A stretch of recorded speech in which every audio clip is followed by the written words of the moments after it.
Assalamualaikum warahmatullahi wabarakatuh. Perkenalkan, nama saya Teguh Sulistiono dari Prodi Pendidikan Teknik Mesin Universitas Sriwijaya, akan memaparkan materi tentang korosi.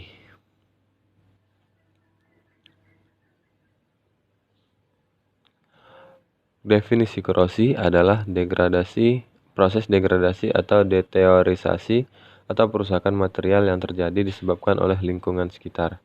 Jenis korosi yang pertama korosi kimia, yaitu korosi yang terjadi dengan reaksi kimia secara murni. Biasanya terjadi pada temperatur tinggi atau dalam keadaan kering, contohnya katup motor bakar. Kemudian korosi elektrokimia, yaitu korosi yang terjadi bila reaksinya berlangsung dengan suatu elektrolit, yaitu cairan yang mengandung ion-ion. Kemudian faktor-faktor yang mempengaruhi korosi. Yang pertama, kontak langsung logam dengan H2O dan O2.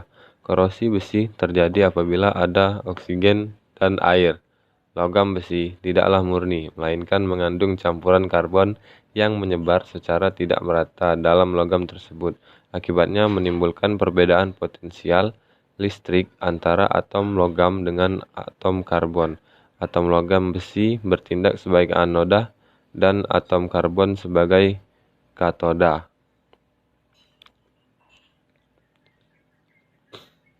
Yang kedua, keberadaan zat pengotor. Zat pengotor di permukaan logam dapat menyebabkan terjadinya reaksi reduksi tambahan sehingga lebih banyak atom logam yang teroksidasi. Sebagai contoh, adanya tumpukan debu karbon dari hasil pembakaran BBM pada permukaan logam mampu mempercepat reaksi. Kemudian, kontak dengan elektrolit. Keberadaan elektrolit seperti garam dan air laut dapat mempercepat laju korosi dengan menambah terjadinya reaksi tambahan. Sedangkan konsentrasi elektrolit yang besar dapat melakukan laju aliran elektron sehingga korosi lebih cepat. Kemudian temperatur mempengaruhi kecepatan reaksi redoks pada peristiwa korosi. Secara umum, semakin tinggi temperatur, maka semakin cepat terjadinya korosi. Hal ini disebabkan dengan meningkatnya temperatur, maka meningkat pula energi kinetik partikel, sehingga kemungkinan terjadi tumpukan efektif pada reaksi semakin besar.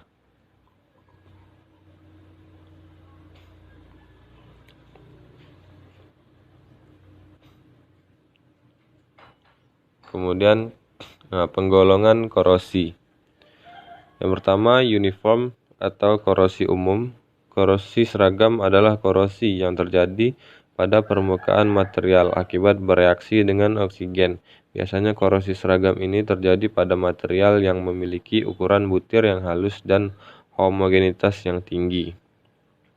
Kemudian galvanik atau korosi galvanis terjadi akibat adanya beda potensial antara dua benda yang terhubung secara elektrolit. Logam yang ketahanan korosinya kurang yaitu anodik, logam yang ketahanan korosinya tinggi yaitu katodik. Kemudian cara pengendalian korosi galvanik adalah hindari pemakaian dua jenis logam yang berbeda. Pergunakan logam yang lebih anodik dengan rasio lebih besar dibanding logam katodik. Lapisi pada permukaan dua logam yang berbeda jenis. Kemudian gunakan logam ketiga yang lebih anodik.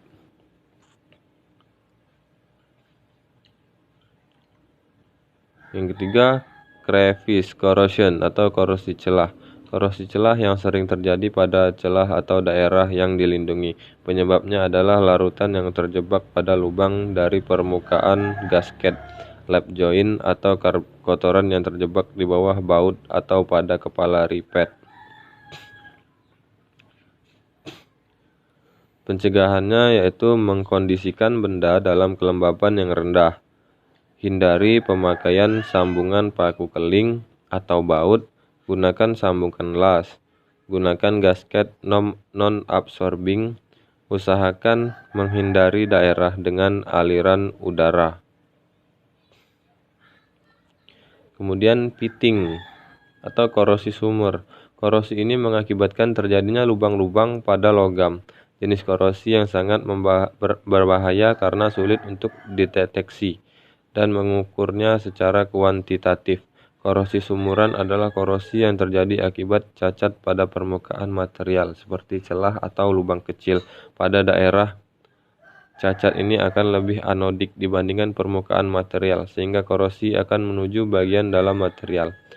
Kemudian pencegahannya yaitu dengan memilih material yang tahan terhadap korosi sumur. Kedua, hindari permukaan logam dari cacat goresan.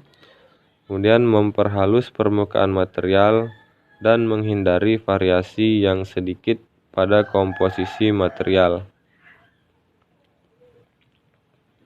Selanjutnya, intergranular corrosion atau korosi batas butir. Korosi batas butir adalah korosi yang terjadi pada sepanjang batas butir, dan batas butir bersifat anodik dan bagian tengah butir bersifat katodik. Korosi ini terjadi akibat presipitasi dari pengotor seperti kromium di batas butir, yang menyebabkan batas butir menjadi rentan terhadap serangan korosi, di mana presipitat krom karbida terbentuk karena karbon meningkat dan ada di sekitar, sehingga krom di sekitarnya akan berkurang dan terjadi korosi. Korosi yang terjadi akibat adanya ketidakmurnian di batas butir, bertambahnya salah satu dari elemen paduan di batas butir, pengurangan salah satu elemen paduan di batas butir.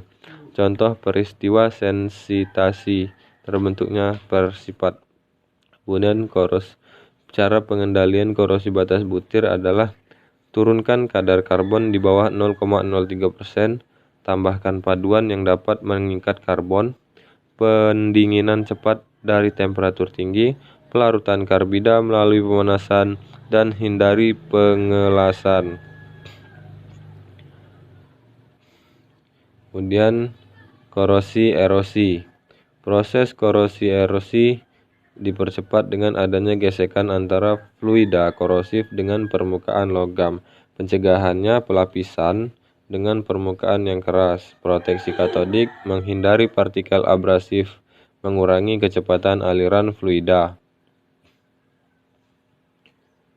Faktor-faktor yang mempengaruhi korosi ini antara lain persentase ketidaksamaan material yang lebih anodik, area permukaan yang anodik dan katodik, temperatur, persentase larutan elektrolit, dan kesediaan oksigen. Kemudian stress corrosion atau korosi tegangan. Korosi tegangan atau sering juga disebut stress corrosion, cracking, yaitu retak yang disebabkan oleh tegangan tarik dan korosi yang spesifik. Contoh hidrogen embrittlement. Pencegahannya proteksi katodik, menurunkan beban atau tegangan yang bekerja, menghilangkan zat-zat yang korosif, pelapisan, shoot panning atau shoot blasting untuk menghasilkan tegangan sisa tekan.